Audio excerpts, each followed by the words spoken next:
हमारे पूज्य आराध्य श्री बाबा महाराज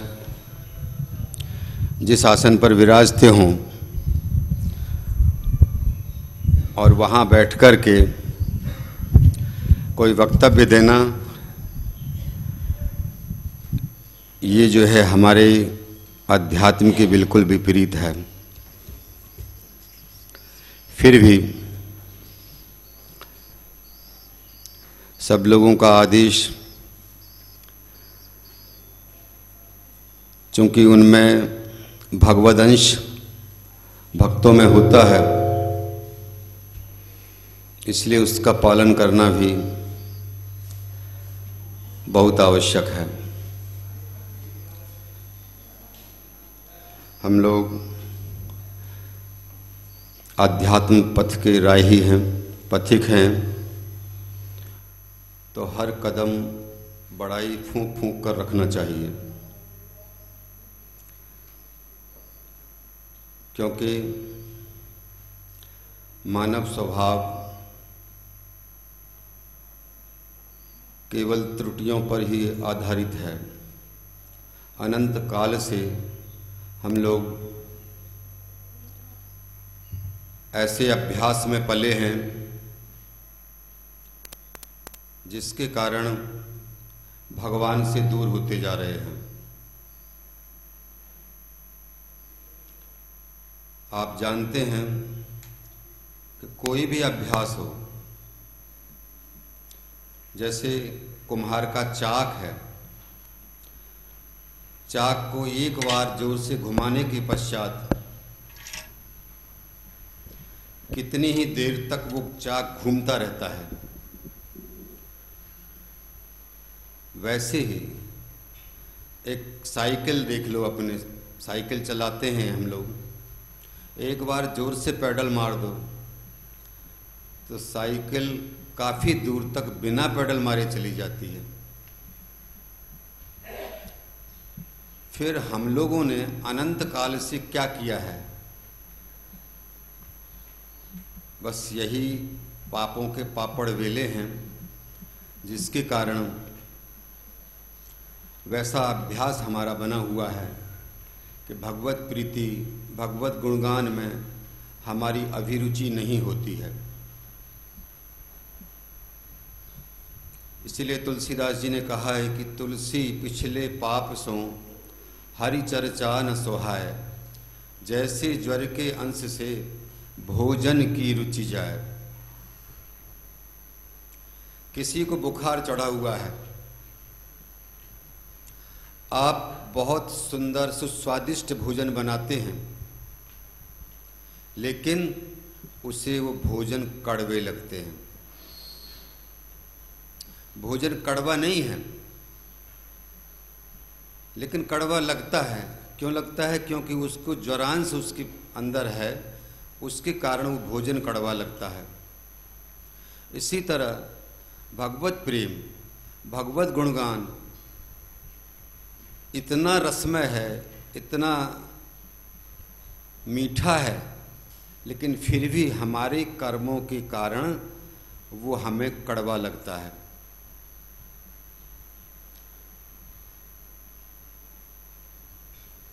कितने ही महापुरुष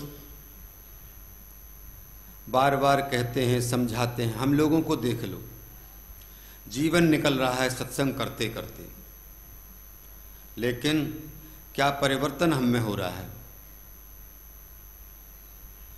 ऐसे सूर बहुत उपदेशे सुन सुन गए कई बार। कोई ऐसा नहीं है कि पहली बार हम लोग सत्संग कर रहे हों, या हो सकता है इसी जन्म में करो, ऐसा नहीं। बहुत समय सत्संग किया है, लेकिन एक कान से सुनते हैं और दूसरे कान से निकाल देते हैं। सत्संग के स्थल पर बैठे हुए भी महापुरुषों की वाणी में हम लोगों के चित्त का प्रवेश नहीं होता है। अपनी ओर जरा सा झांक के देखिए,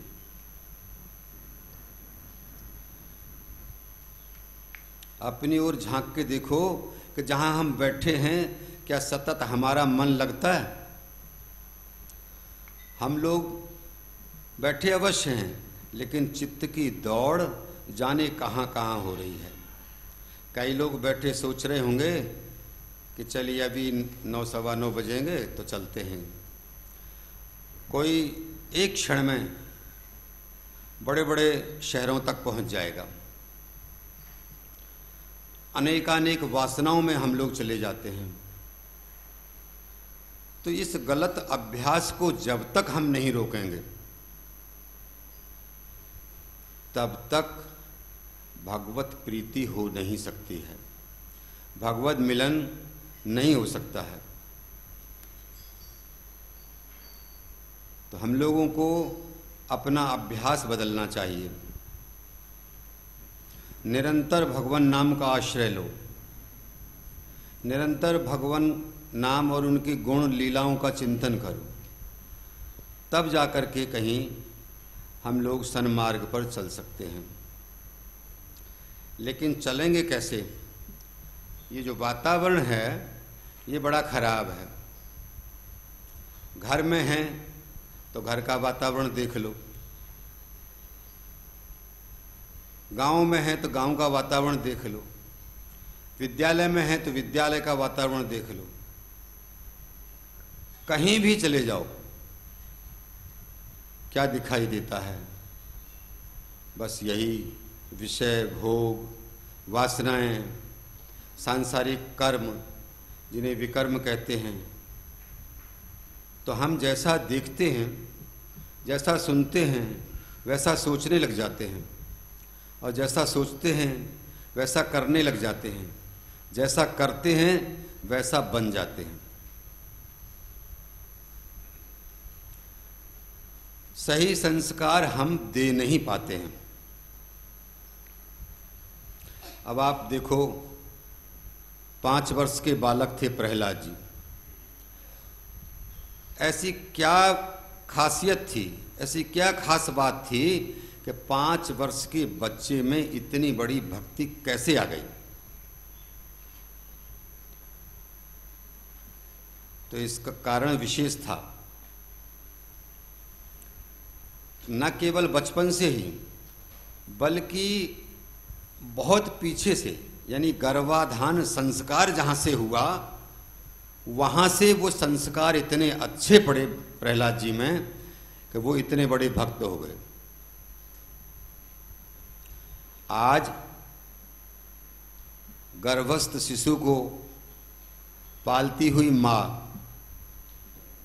का तो सारे दिन टीवी पर भद्दे से भद्दे नाट्य रूपांतरों को देखती हैं, भद्दे से भद्दे गानों को सुनती हैं, ग्राम्य वातावरण की जो बीभत्स स्वरूप है उस वातावरण में रहती हैं। तो बच्चे के अंदर अच्छे संस्कार कहाँ से पड़ जाएंगे?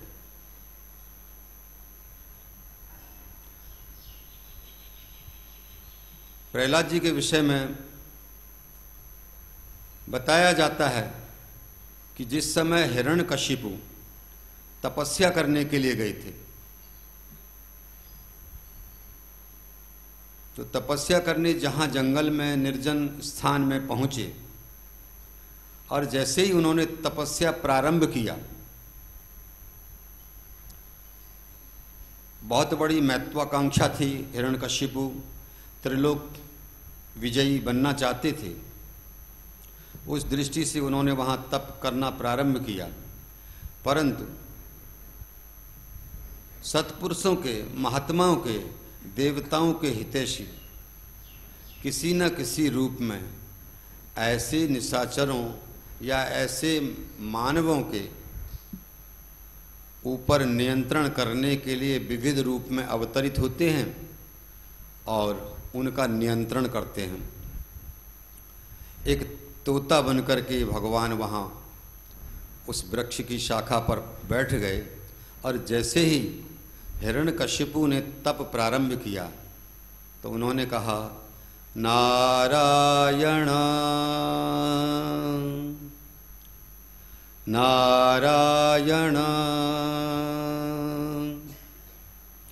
नारायण। हिरण्यकशिपु का ध्यान लगा ही था कि बस इस नारायण ध्वनि को सुनकर के विचलित हो गया। देखने लगे इधर उधर, तो देखा एक तोता बड़े प्रेम से बोल रहा है नारायण। चूंकि नारायण द्वेषी था हिरण्यकशिपु, तो उसने कहा कि अपशकुन हो गया। आज का मानव भी इसी रास्ते पर खड़ा हुआ है। हम लोगों को भगवान का नाम अच्छा नहीं लगता। ऐसा ही हिरण्यकशिपु का एक महामंत्री था घंटाकर्ण, और घंटाकर्ण ने अपने गले में एक घंटा बांध रखा था। किस लिए? कि कहीं से भगवान के नाम की ध्वनि उसके कान में पहुंचे, उसके पूर्व ही वो घंटे को जोर से अपना सिर हिलाकर बजा देता था, ताकि भगवान नाम प्रवेश न कर जाए। अब ये कथाएं हम लोग दूसरों की बड़े आसानी से सुन लेते हैं, लेकिन कभी अपने अंदर झांक के नहीं देखते क्या हम कहाँ पर खड़े हुए हैं। हमारी स्थिति उन घंटाकर्णों से भी बहुत बुरी है। मैं आप सबसे पूछ रहा हूं, क्या भगवान से प्यार करते हो आप? लेकिन अधिकांश जितने भी यहाँ वैष्णव हैं, भक्त हैं, लोग हैं, ये कह देंगे कि हाँ, हम वास्तव में भगवान से प्यार करते हैं। लेकिन ये नितांत असत्य है। हम भगवान से प्यार नहीं करते हैं। हम अपनी अहंता, अपनी ममता, इनसे प्यार करते हैं। अगर भगवान से प्यार करते होते तो इतना विलंब नहीं लगता भगवान को प्यार मिलने में।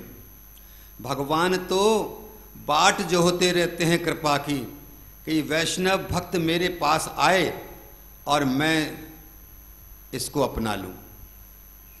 वो तो बार बार, जैसे किसी का बच्चा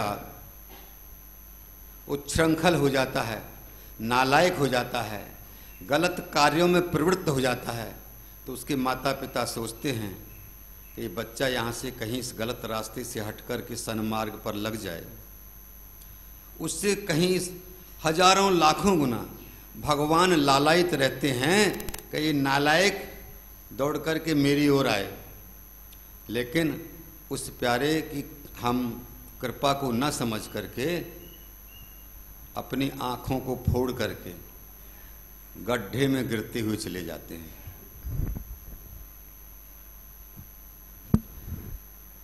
बालक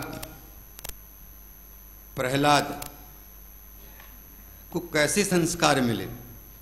जरा देखो, हमारे यहाँ आज हमारी माताएं या उनको रास्ता दिखाने वाला ऐसा कोई नहीं मिलता है कि गर्भस्थ शिशु के समय पर उन्हें अच्छी अच्छी कथाएं सुनाए, भगवान नाम कीर्तन कराए, ताकि उन बच्चों के अंदर अच्छे संस्कार पड़ सकें। हम आपको सुना रहे थे कि हिरण्यकशिपु तपस्या करने को जैसे गया था, तो नारायण ध्वनि को सुनकर के खड़ा हो गया और वापस अपने महलों में पहुंच गया। कयाधु दरवाजे पर खड़ी थीं। उन्हें हिरण्यकशिपु को देख करके बड़ा आश्चर्य हुआ। उन्होंने कहा, स्वामी, आप अभी तो गए थे तप करने के लिए, और आप तो महान यशस्वी हैं, बड़े पराक्रमी हैं, अपने संकल्प को पूरा करने वाले हैं। आप इतनी शीघ्र कैसे लौट आए?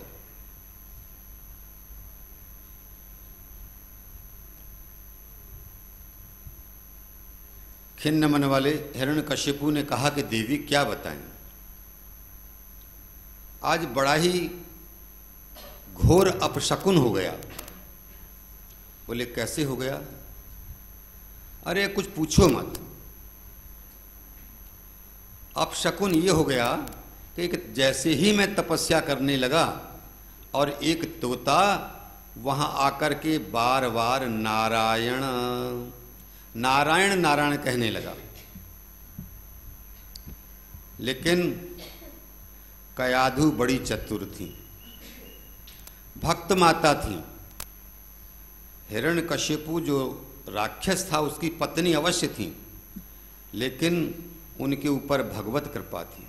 वो जानती थीं कि हमारे पति भगवान से द्वेष करते हैं, लेकिन उनका विरोध नहीं कर सकती थी। और इतनी वाक्पटु थीं कि अपने वाक्य चातुर्य में उन्होंने बार बार हिरण्यकशिपु से बड़े प्यार से, अरे तो स्वामी बताना जरा, तोते ने कैसे कहा? तो उन्होंने कहा, तोते ने कहा नारायण। ऐसे कहते कहते हिरण्यकशिपु से 108 बार नारायण नाम का उच्चारण कयाधु ने करवा लिया। वही रात्रि थी जिस रात्रि में भक्त बालक प्रहलाद का ये संस्कार हुआ, गर्भाधान संस्कार। उसी दिन गर्भ में प्रवेश हुआ बालक का। कितने सूक्ष्म संस्कार होते हैं कि कहाँ गर्भ से, गर्भाधान से ही प्रारंभ हो जाते हैं। और एक सुंदर अवसर और मिल गया। हिरण्यकशिपु इसके पश्चात पुनः तपस्या करने के लिए गया, क्योंकि उसकी लालसा तो यही थी कि मेरे समान शक्ति संपन्न सारी सृष्टि में कोई नहीं हो। तो पुनः वो तपस्या के लिए चला गया। इधर ये राग द्वेष न केवल राक्षसों में होता है, सब में होता है। देवताओं के राजा इंद्र, उनको भी सदा अपनी गद्दी की चिंता लगी रहती है कि कोई हमारी गद्दी को ना छीन ले। यही कारण है इन देवताओं को हम बहुत श्रेष्ठ मानते हैं, परंतु इनकी स्थिति क्या है इसको आप लोग नहीं समझते होंगे। मैं तो ये कहता हूं कि आप लोग देवताओं से कहीं हजारों गुना बहुत बड़े हो। सोचोगे क्यों? आपने श्रीमद् भागवत की कथा श्रवण किया है कि जिस समय परीक्षित जी को श्राप मिला कि आज से 7वें दिन तक्षक तुम्हें डस लेगा, उस समय सारे ऋषि एकत्रित हुए और उन्होंने धर्मात्मा राजा परीक्षित को बचाने या उनके कल्याण के लिए रास्ता ढूंढने का निश्चय किया। उसी समय सुखदेव जी वहां आते हैं और श्रीमद् भागवत की कथा श्रवण कराते हैं। तो देखो, देवता लोग अमृत का कलश लेकर वहां पहुंचे। क्या बोले कि महाराज सुखदेव जी, ये अमृत आप परीक्षित जी को पिला दो। बोले क्यों? क्योंकि अमृत परीक्षित पी लेंगे तो अमर हो जाएंगे। आप उनके मरने की चिंता से ही तो ये कथा कर रहे हो, और अमृत पान करा दो तो परीक्षित जी मरेंगे नहीं। और ये कथा जो आप इनको सुना रहे हैं, तो ये कथा आप हमें सुना दो। सुखदेव जी को बड़ी हंसी आई। उन्होंने कहा, कहाँ ये मूर्ख लोग इस कांच के टुकड़े के समान इस अमृत की तुलना इस भगवत कथा रसामृत को से करना चाहते हैं, जो एक मणि के समान है। उन्होंने देवताओं की हंसी उड़ा दिया। वहाँ आता है कि देवान जहा सहा, देवताओं की हंसी उड़ा दिया और उनसे कहा कि मूर्खो, जाओ, ये कथा तुम्हारे भाग्य में नहीं है।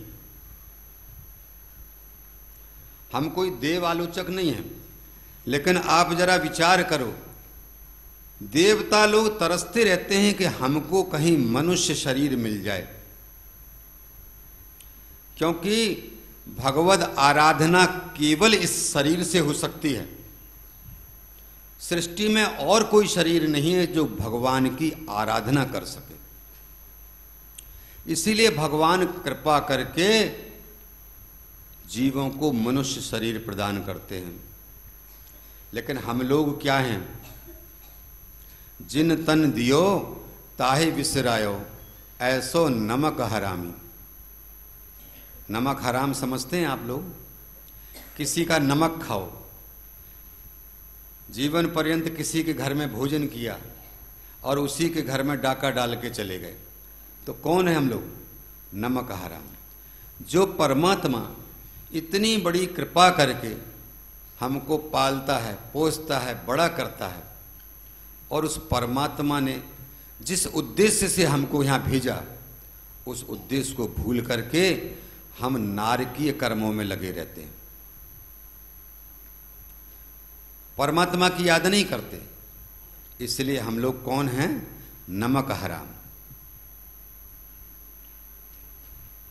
कितना प्यारा प्यारा ये शरीर दिया है, और इस शरीर को प्राप्त करने के पश्चात भी हमारी अभिरुचि इन संसार के विषय भोगों में या अपनी ममताओं में रहती है। ये मेरा प्यारी प्यारी बेटी है, मेरा बेटा है, मेरी बहन है, मेरी माँ है, या मेरे पिताजी हैं। ये क्या है? ये सिर्फ धोखा है। माया किसे कहते हैं? माँ माने नहीं और या माने जो कुछ हम देख रहे हैं और वो हमें वास्तविक रूप में नहीं दिख रहा है, यही तो माया है।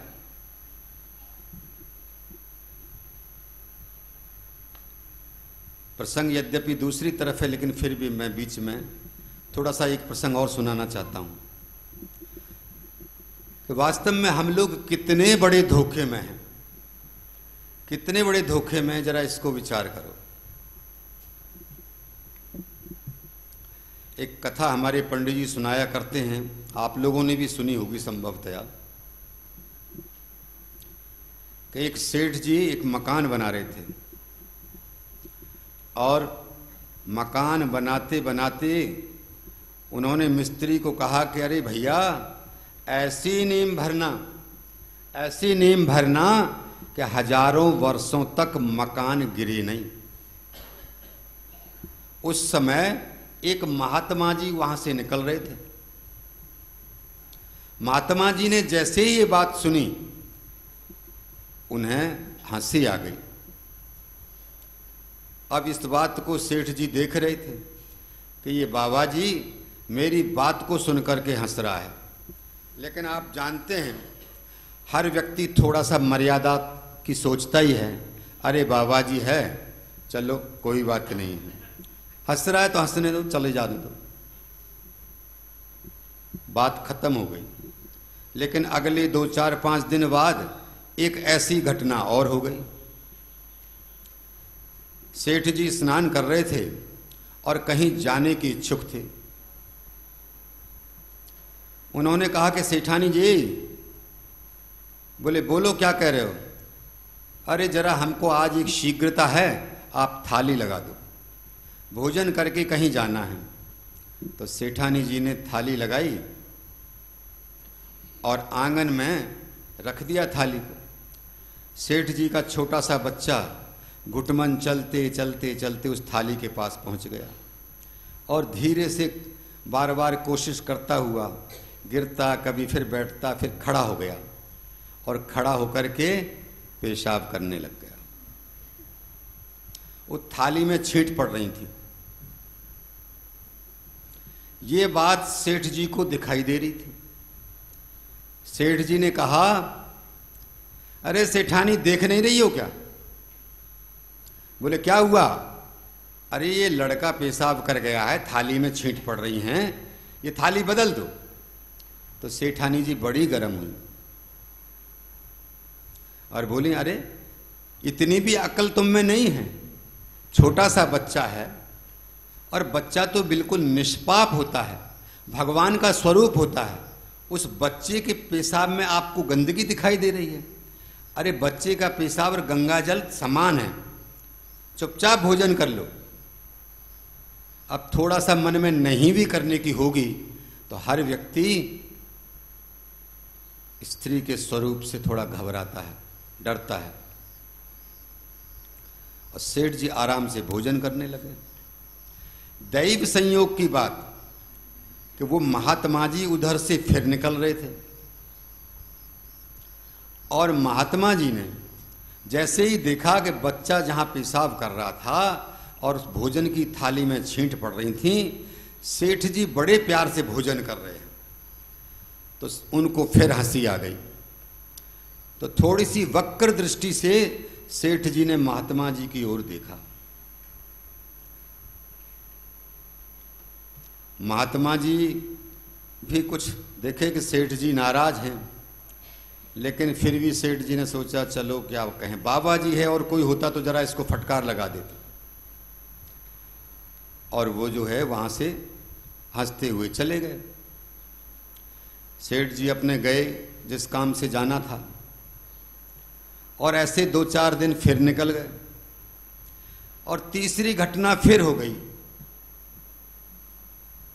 वो क्या कि सेठ जी अपनी दुकान पर बैठे हुए थे और उन्होंने देखा कि एक बकरा दौड़ा चला आ रहा है और दुकान के चबूतरे पर चढ़ करके वहां बिखरे हुए दानों को खाने लग गया।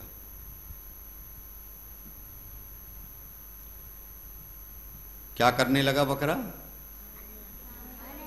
हाँ, तो इसलिए पूछा कि ध्यान कहीं अन्यत्र तो नहीं है। ज्यादातर हम लोगों का ध्यान इधर उधर ही दौड़ता है, इसीलिए हम लोग कथा को सही अंश में अपने हृदय में धारण नहीं कर पाते हैं। अगर सही मायने में हम कथा को सुनकर के उसका चिंतन करें तो एक बार सुनने के बाद में ही वैराग्य हो जाए। हम लोगों को वैराग्य क्यों नहीं होता है? क्योंकि कथा हम ऊपर ऊपर से सुनते हैं, हृदय से नहीं सुनते। तो क्या हुआ, बकरा जैसे ही वहां खाने लगा, पीछे से कसाई दौड़ा चला आ रहा था और कसाई ने बकरे को पकड़ लिया। पकड़ करके खींचना चाहा, लेकिन बकरा कसाई से खिंच नहीं रहा था और जोर लगा करके सेठ जी के पैरों में घुसा चला जा रहा था। बार बार प्रयास करने पर भी बकरा उधर की तरफ नहीं जाए और सेठ जी के पैरों में घुसे। सेठ जी को थोड़ी सी दया आ गई। उन्होंने कहा भाई ये नहीं जाना चाहता है तो क्यों ले जाते हो? तो उनका सेठ जी नहीं ले जाएंगे, इसकी कीमत आप दे दो। बोले इसकी कीमत क्या होगी? उन्होंने कहा कि पुराना समय था 2 रुपये। अब सेठ जी को 2 रुपये बहुत ज़्यादा लगा। उन्होंने कहा 2 रुपये तो नहीं देंगे, अगर आप इसे देना चाहते हैं तो 1.5 रुपये में दे दो। अब वो बेचारा कसाई तो जो दिन रात बकरे काटता था, उसके हृदय में तो ये रहा कि चलो कुछ कम हो जाऊं मैं, और चाराना कम करके उन्होंने कहा कि 2.25 रुपये दे दो। परंतु सेठ जी दया तो जरूर कर रहे थे, लेकिन हृदय में सच्ची दया नहीं थी। वहां भी उनको लोभ खींच रहा था। उन्होंने कहा कि 1.5 रुपये से ज़्यादा हम नहीं दे पाएंगे। आखिर में कसाई उस बकरे को ले गया और आप जानते हैं उसने क्या किया होगा? उसका काम था जो उसने किया ही। जिस समय बकरे को लेके जा रहा था कसाई, उसी समय वो महात्मा जी उधर से फिर निकल रहे थे और उनको फिर हंसी आ गई। अब की बार सेठ जी जो है बहुत नाराज हुए और उन्होंने बड़े जोर से कहा, अरे महात्मा जी इधर आओ, गुस्से में। महात्मा जी ने कहा कि क्या आफत आ गई भाई? उनकी बोलो सेठ जी क्या बात है? बोले तुम्हें शर्म नहीं आती? बार बार तुम मुझको देख के हंसते हो मेरी बातों को सुन करके, क्या बिगाड़ा है मैंने आपका? और महात्मा जी से लड़ने लगे। महात्मा जी बड़े शांत स्वरूप में उनको कहे कि भैया हम आपको देख के क्यों हंसेंगे? अरे कोई बात हमारे मन में अचानक आई और हंसी आ गई। तो उन्होंने कहा क्या बात आई? बोले नहीं आप सुनना पसंद नहीं करोगे। बोले नहीं महाराज बता दो। बोले हम नहीं बताना चाहते। तो महात्मा जी के पैरों में पड़ गई, महाराज आपको बतानी होगी, क्षमा चाहता हूं मैं, गलती हो गई। तो महात्मा जी ने कहा कि मूर्खराज, जिस दिन तुम नींव भरवा रहे थे और मिस्त्री को कह रहे थे कि ऐसी नींव भरना, ऐसी नींव भरना कि हजारों वर्षों तक मकान गिरे नहीं, तुम्हारी बुद्धि खराब हो गई। 1000 वर्ष के ख्वाब देख रहे हो, तुमको पता नहीं है ठीक 6 माह पश्चात तुम्हारी मृत्यु हो जाएगी। सेठ जी बोले महाराज इसका कोई प्रमाण? बोले प्रमाण यही है कि ठीक 6 महीने बाद देख लेना तुम मर जाओगे, और क्या प्रमाण है? बोले अच्छा, तो दोबारा आप क्यों हंसे? बोले दोबारा इसलिए हंसा, जिस बच्चे का आप बड़े प्यार से पेशाब पी गए, जानते हो बच्चा कौन था?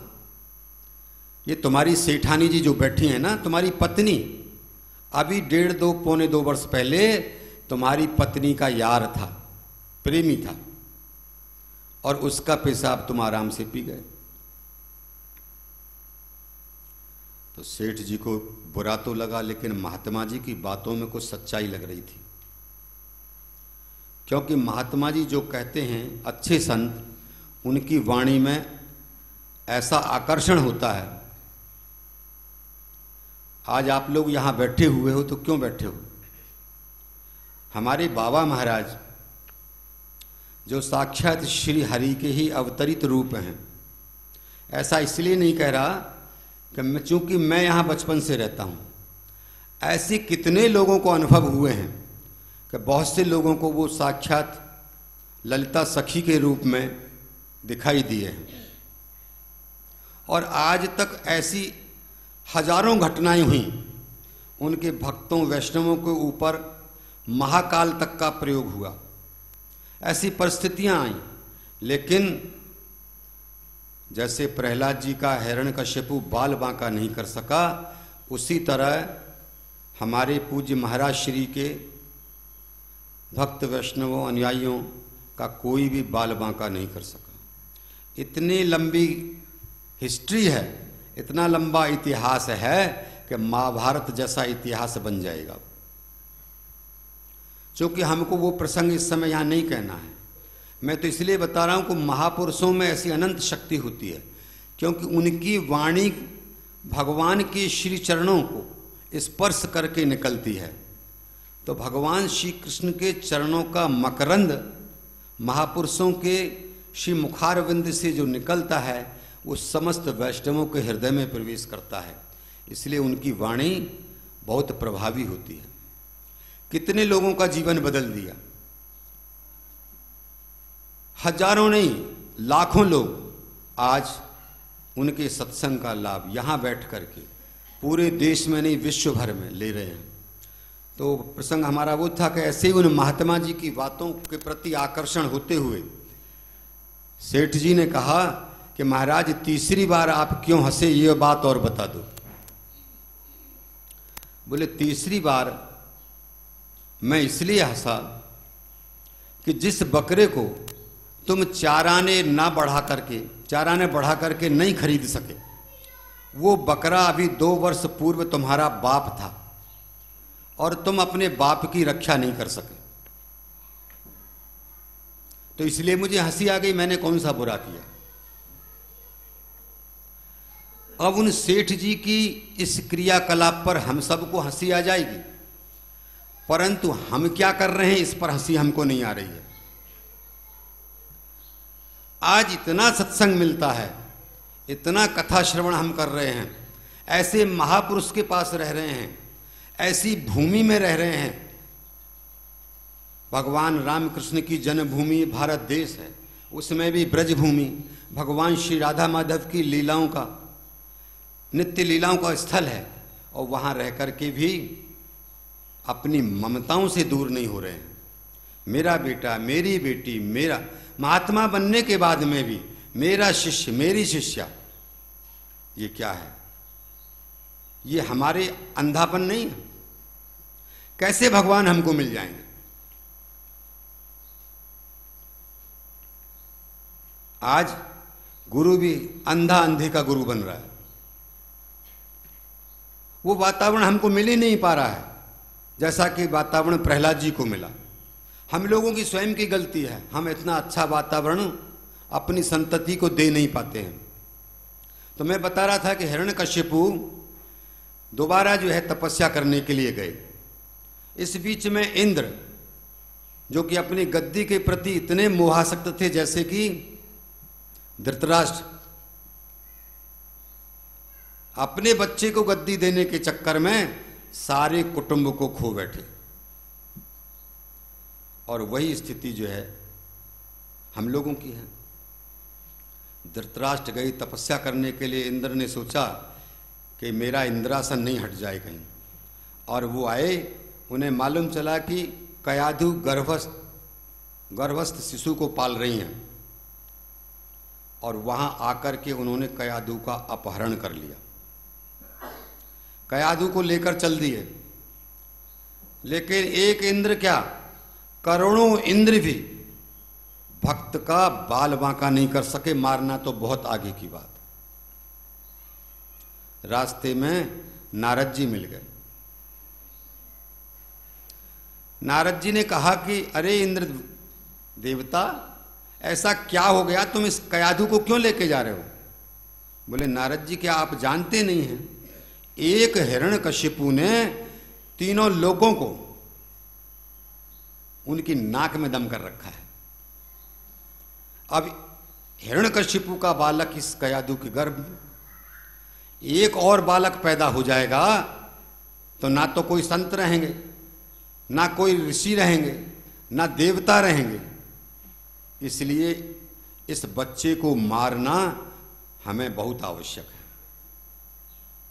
नारद जी ने कहा कि ऐसा कभी नहीं हो सकता, आप अज्ञान में हैं। इसके गर्भ में गर्भाधान से ही ऐसे संस्कार पड़ गए हैं, उस बच्चे को मारना किसी की शक्ति नहीं। बोले अच्छा नारद जी, तब क्या करना चाहिए? बोले ऐसा करो, इस कयाधु को मेरे आश्रम में छोड़ दो और तुम चले जाओ। इस बच्चे के कारण ही तुम्हारा भला होगा। तो प्रहलाद जी की मां को नारद जी के आश्रम में छोड़ दिया। और वहां आश्रम में आप जानते हैं क्या होता था? दिन रात भगवान का गुण, भगवान का चिंतन, भगवान नाम हुआ करता था। श्री कृष्ण गोविंद हरे मुरारे, हे नाथ नारायण वासुदेवा। श्री कृष्ण गोविंद।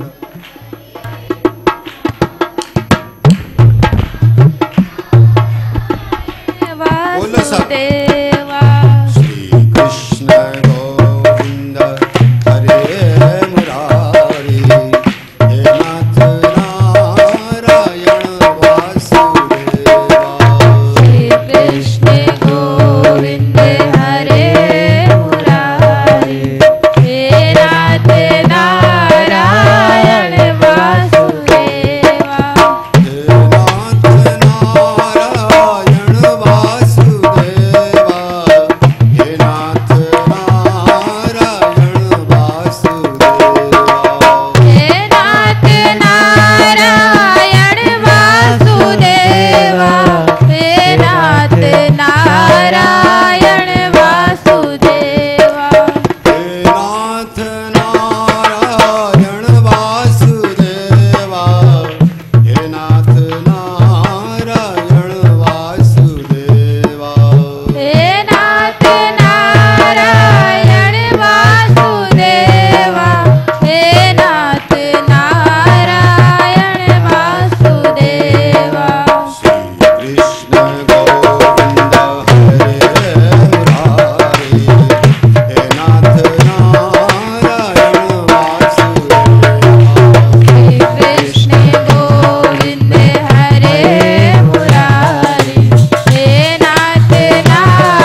चलो नारद जी के आश्रम से लौट के फिर वहीं आते हैं।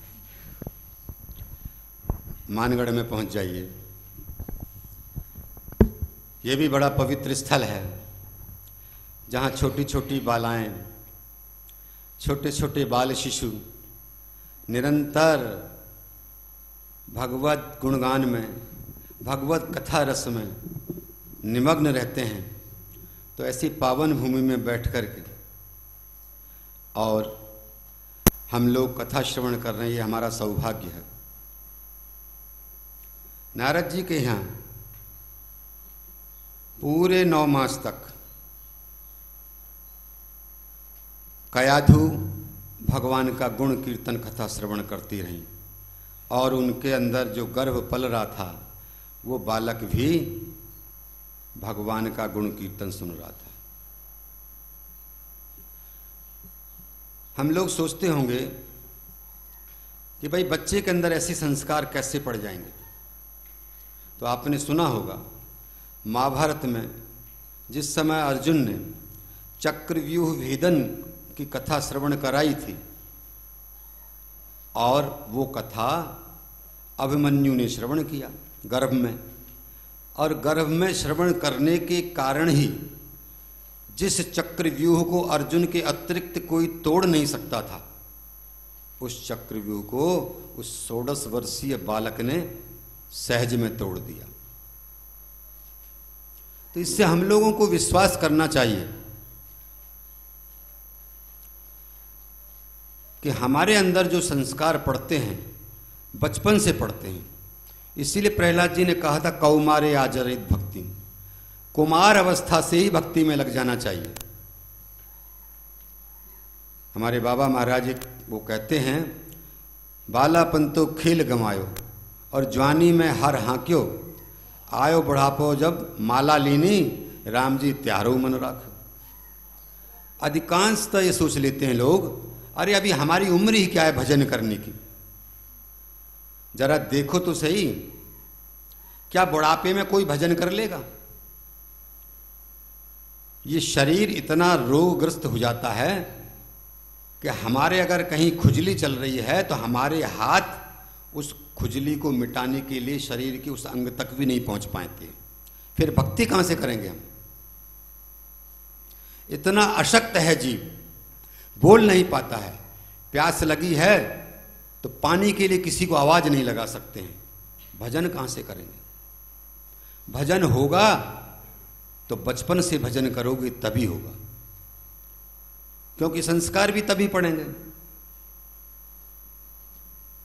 आखिर में समय पर कयाधु अपने राजमहल में पहुंची और वहां पर बालक का जन्म भी हुआ। बालक प्रहलाद जो कि गर्भाधान से लेकर ऐसे सुसंस्कारित संस्कारों में ढला हुआ था, वो धीरे धीरे बढ़ा, 5 वर्ष का हुआ। उसको पढ़ाने का प्रयास किया गया। हिरण्यकशिपु ने सोचा कि अच्छी से अच्छी विद्या इसको उपलब्ध कराऊं, लेकिन इन सांसारिक भौतिक विद्याएं, जैसा कि बाबा कहते हैं कि गधी का दूध है। क्या है? गधी का दूध। आज पढ़ लिख करके कोई क्या कर रहा है? बड़ी से बड़ी शिक्षा की उपलब्धि कर ली, लेकिन फिर भी उसकी दौड़ कहाँ पर है? इन मलमूत्र के विषयों की ओर ही है, इससे आगे नहीं है। हम लोगों की अपनी सोच को देखो, दुनिया की सोच मत देखो, अपनी सोच देखो कहाँ पहुंच रही है। अभी थोड़ी देर में चिंतन कर रहे होंगे कि अभी नीचे रस मंदिर में उतरेंगे और खिचड़ी तैयार होगी, भोजन कर लेंगे। लेकिन जब हम वासनाओं से, इच्छाओं से इतने दूर हो जाएं कि चाहे हम मरणासन्न भी हों तो भी एक गिलास पानी की भी अपेक्षा नहीं रखें, तब समझो कि हम भगवान से प्यार कर सकते हैं। अपेक्षा क्यों रखते हैं? आशाएं क्यों करते हैं? इन मरण धर्मा पुरुषों से हम आशा करके क्या अपनी इस जीवन यात्रा को चला सकते हैं? कभी नहीं चला सकते। अगर चला सकते हैं तो प्राण लिए जम जात मूढ़मति देखत जननी तात। जिस समय किसी के बच्चे को यमराज उसके प्राण का हरण करके ले जाते हैं तो वो माता पिता देखते ही रह जाते हैं, क्यों नहीं बचा लेते। रक्षक है तो परमात्मा है, कोई जीव रक्षक नहीं हो सकता। लेकिन हमारा अंधत्व तो दूर होता ही नहीं है। मैं आपसे कह रहा था कि हम लोग ईश्वर को प्यार नहीं करते हैं। सब लोगों से मैंने अभी प्रारंभ में कहा था कि केवल कहते हैं कि हम ईश्वर से प्रेम करते हैं, लेकिन ईश्वर से प्रेम हम करते नहीं। जरा एक उदाहरण देखो, आपका कोई बालक यहां से मान लो मथुरा गया हुआ है और शाम तक उसे लौटना था, लेकिन शाम को वो लौट के नहीं आया। शाम के 7 बज गए, 8 बज गए, 9 बज गए। अब माता पिता भाई बहन को बड़ी चिंता होने लगती है कि बच्चा सुबह का गया था, अभी तक लौट के नहीं आया, क्या बात हो गई। तो दरवाजे में अंदर घुसेंगे, बाहर निकलेंगे, बार बार देखने का प्रयास करेंगे, आंखें टिकी होंगी दरवाजे की तरफ का वो आ रहा। भूल से कोई दूसरा भी लड़का आएगा, सोचा हाँ हाँ मेरा बच्चा आ गया।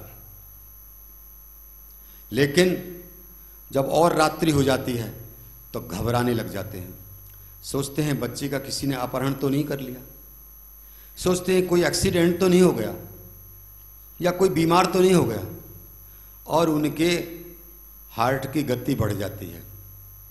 फिर परिवार में सबसे चर्चा करते हैं और बड़ी उथल पुथल हो जाती है और गाड़ी लेकर दौड़ते हैं, यहाँ देखें वहाँ देखें। ये एक कल्पना है और ऐसा होता है। लेकिन जरा विचार करो, जिस उत्सुकता के कारण, जिस भय के कारण आपने उस बच्चे की तलाश की, बच्चे के प्रति आपका जो लगाव हुआ, क्या कभी भगवान के प्रति आपकी ऐसी चेष्टाएं हुई? कभी आपने क्या सोचा कि हमारे भगवान से हम इतने वर्षों से दूर हैं, वो हमसे मिल जाए? कभी नहीं सोचा। फिर किस बात का हम दंभ करते हैं कि हम भगवान से प्यार करते हैं?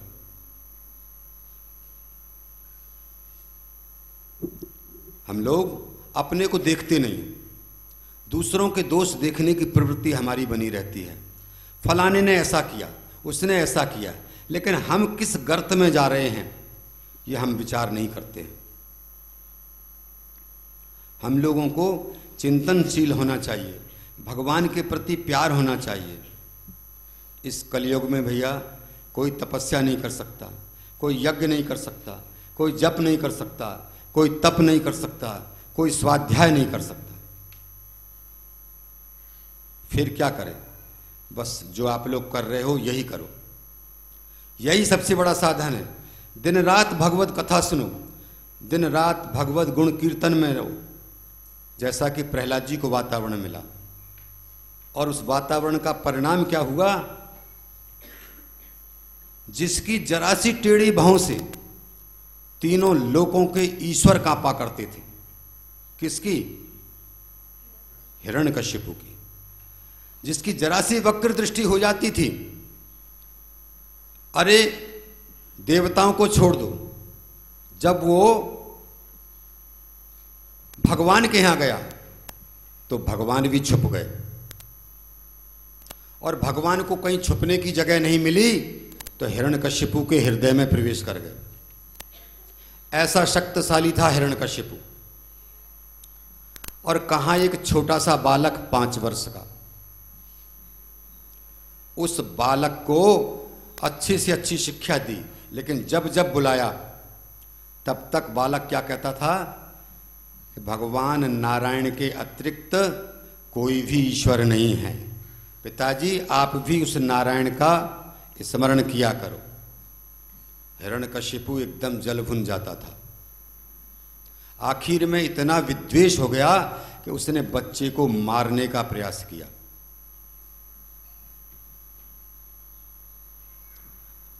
लेकिन बच्चे को अग्नि में डाला, समुद्र में डाला, सर्पों के बीच में डाला,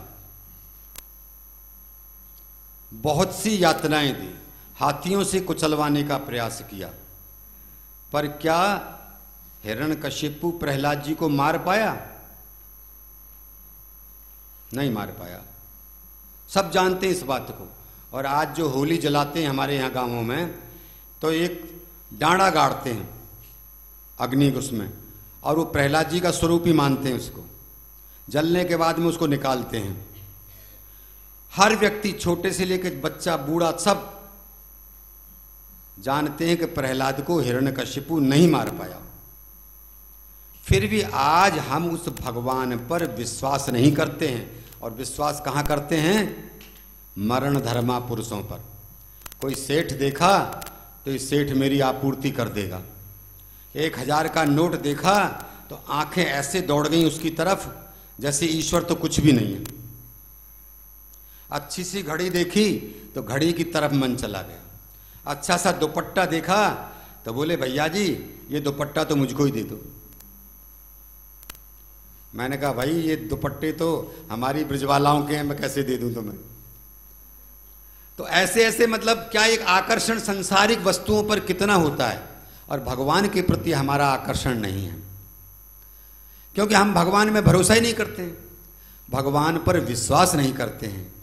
कभी फिर कहीं आपको सेवा देने का मेरा सौभाग्य होगा तो मैं विश्वास पर आपको एक प्रसंग और सुनाऊंगा। अभी तो नहीं, क्योंकि विश्वास के अभाव में हम लोग बड़ी से बड़ी भूल करते हैं और अपना विनाश कर लेते हैं। सब लोग भगवान पर भरोसा करके अच्छे संस्कार अपने अंदर, अपने बच्चों के अंदर बचपन से डालो। देखो, हमारे बाबा महाराज एक उदाहरण सुनाते हैं कि हमारे यहाँ एक दिल्ली के भक्त वैष्णव और उनकी पत्नी आया करते थे। तो बाबा महाराज ने उनसे पूछा, भजन करते हो? उन्होंने कहा हाँ महाराज करते हैं। पत्नी से पूछा, तुम भी करती हो? बोले महाराज मैं भी करती हूँ। और छोटे छोटे और बच्चे थे, बोले ये भी करते हैं? बोले ये भी करते हैं। एक बच्चा गोदी में था, बोले ये बच्चा भी करता है? बोले हाँ ये बच्चा भी करता है। तो बाबा महाराज ने कहा कि ये बच्चा कैसे करता है? बोले महाराज मैं जब इसको स्तनपान कराती हूँ उसके पहले 21 बार इसके कान में राधा राधा राधा राधा राधा राधा श्रवण कराती हूँ। बाबा बड़े प्रसन्न हुए और इस उदाहरण को अधिकांश लोगों को सुनाते हैं। वैसे ही हम लोगों को चाहिए, हम लोग अपनी संतति को यही संस्कार दें। बल्कि मैं तो ये प्रार्थना करूँगा आप सबके श्री चरणों में कि अब तक हमारा जीवन गया जो गया, आज के बाद हमारे परिवार का या हमसे संबंधित व्यक्ति के जीवन का एक भी दिन भगवान के स्मरण के बिना नहीं जाए। अगर हम पापात्माओं को, दुरात्माओं को खिलाएंगे तो उसके पाप के भागी हम ही होंगे और हमें कभी भी नरक यातनाओं से छुट्टी नहीं मिलेगी।